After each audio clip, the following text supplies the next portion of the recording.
Okay mga idol, today's video, magluluto tayo ng lumpiang hubad. Dahil mainit ang panahon, hindi natin sila paggagamitin. So, naglagay ako ng sarumagarin sa giniling. At syempre, ilagay natin ang gin. Halu-haluin. Isunod na natin ang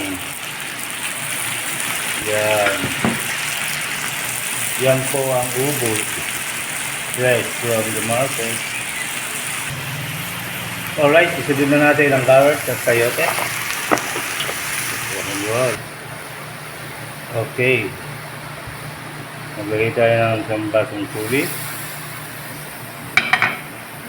at isunod na natin ang toge, singkamas at bell pepper at halu-haluin kasama ang kalahating kutsarita ng asin.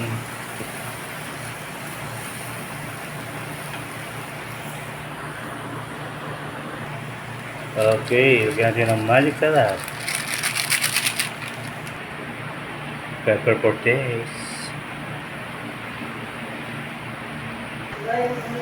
So, ilalagay natin ang repolyo with celery. Alright.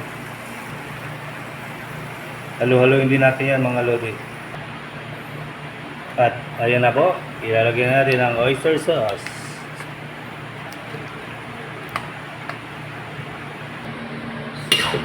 So, ito na guys, ang finished product ng ating gagawing lumpiang hubad. Thank you for watching. Alright.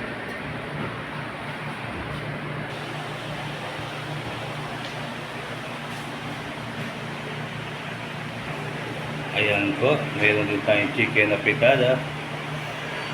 Hindi ko na isinama sa video kasi masyado mahaba.